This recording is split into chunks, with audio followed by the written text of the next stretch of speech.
The Plan, Do, Study, Act, or PDSA cycle, is a 4-step model for testing a change. You plan a change, try it out, observe the results, and act on what you learned. You can use the PDSA cycle in your quality improvement work for testing or adapting a change idea, implementing a change, and spreading changes to the rest of your system. Why should you test ideas using PDSA cycles? All improvement is change, but not all change is improvement. Testing on a small scale provides evidence that changes that you make to processes and systems really do result in the improvement that you expected. A change might sound like a good idea at first, but you don't really know that for sure until you actually implement locally to check for unexpected outcomes and to find out how much improvement can be expected from the change. Testing also allows you to observe the costs, resources, time, or equipment that the new process might involve.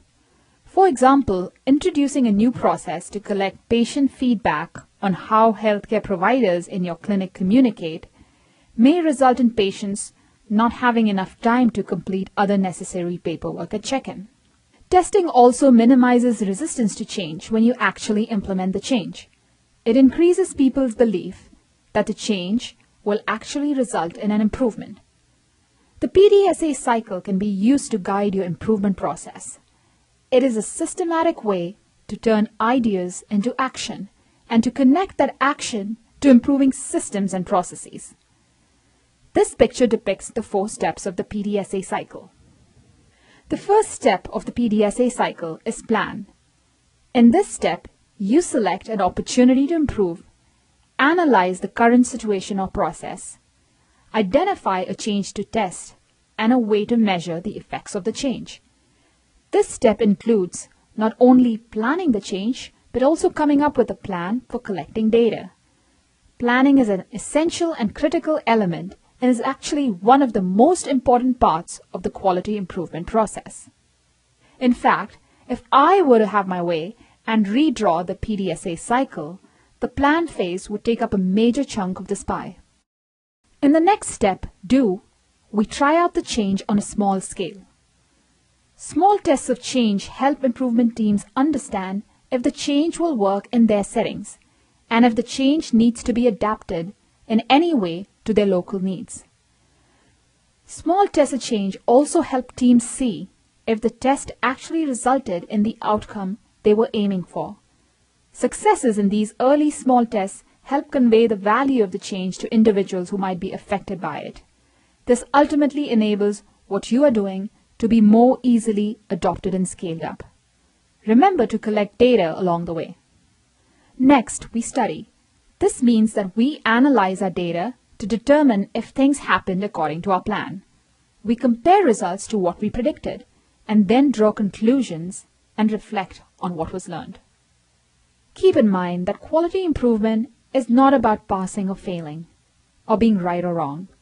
There is no such thing as failure when you adopt a PDSA frame of mind. Your learning from each PDSA cycle helps inform future steps and prevents future missteps.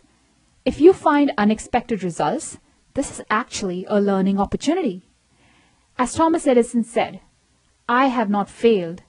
I've just found 10,000 ways that won't work." The 4th step of the PDSA cycle is Act.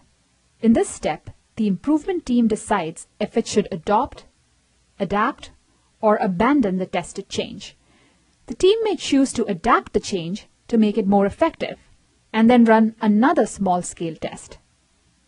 Or the team may want to abandon the change if it did not produce the desired result and instead go back to the planned step and start again. The team could decide to adopt the change if it did indeed produce the desired results. A key point here is that PDSA works as a dynamic cycle. The process should respond to what happened in the prior step. So now that we've reached the last step in the PDSA cycle, what next?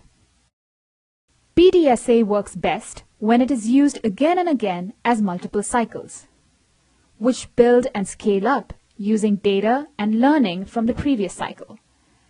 This figure shows the ongoing nature of quality improvement. The key message here is that PDSA is a continuous process and not just a one-time effort. Each successive PDSA cycle improves and builds on the previous one, eventually moving from hunches, theories, or ideas to action and changes that result in improvement. With each cycle, you learn more about what to do better.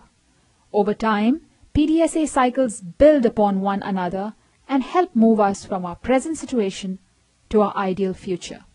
Here are some tips to maximize learning from your PDSA cycles. Tip number 1. Test on a small scale. Conduct the test over a short time period and test over a wide range of conditions. The test should be big in that it is based on an important idea for how the process can be improved. But the scale is intentionally kept small to conserve resources and to learn as much as possible at the quickest possible time and with the lowest possible risk. So if you're thinking all patients, think 1 or 2 patients. If you're thinking the whole hospital, think 1 hospital ward. If you're thinking months, think weeks or days. A good question to ask to make sure that you are conducting rapid, small-scale tests of change is, what change can we test by next Tuesday? Tip number 2. Think a couple of cycles ahead. Plan multiple PDSA cycles. And be sure to ask for feedback. Have others who have frontline knowledge about the change review and comment on its feasibility. Tip number 3. Document each PDSA cycle as you progress. Using a template like this one from the Institute for Healthcare Improvement provides a structure to support learning and reflection and helps you keep one foot ahead of the other. Tip number 4. The aim of your PDSA cycles is to collect useful data, not perfect data. The key purpose of ongoing data collection is learning. You can begin by using pencil and paper until your information system is ready. Reduce data collection burden by using sampling as part of your data collection plan. It is usually fine to use qualitative data rather than waiting for quantitative data. Some of the most important data are actually qualitative. And be sure to record what went wrong during data collection. Test changes on your improvement team if you can. Start small with volunteers and early adopters. Don't focus on using PDSA cycles to get buy-in or consensus. It is often easier for people to agree to try out something new if it is presented as a short-term, small-scale, low-risk trial. If you ask someone, let's just try this with the next 2 patients, they don't have to immediately abandon their old way of doing something. Testing a change often demonstrates that the new way is really better. Building confidence in the change and demonstrating early success can gradually reduce resistance to change. Here's an example to demonstrate small-scale tests of change. If your goal is to improve transitions and care at hospital discharge, implementing multiple interventions hospital-wide for all patients and measuring improvements quarterly is less effective than if rapid cycle testing using PDSA cycles is employed. For instance, your first PDSA cycle could focus on testing the use of a new discharge instruction form. The form is first tested on 1 or 2 patients, on 1 shift, on 1 ward of the hospital. Next, you could test the form on all patients to be discharged within the next hour, on 1 ward. You may want to then test how things go on a 2nd ward or during another shift. After improving the form or your process based on what your PDSA cycles teach you, your ultimate stage might be wider scale implementation across all hospital wards. PDSA is a continuous process, not a one-time effort. Each successive PDSA cycle improves and expands on the previous one, eventually moving from an idea to action. With each cycle, you learn more about what to do better. Over time, PDSA cycles build upon one another and help you move from a situation that needs improvement toward an ideal future state.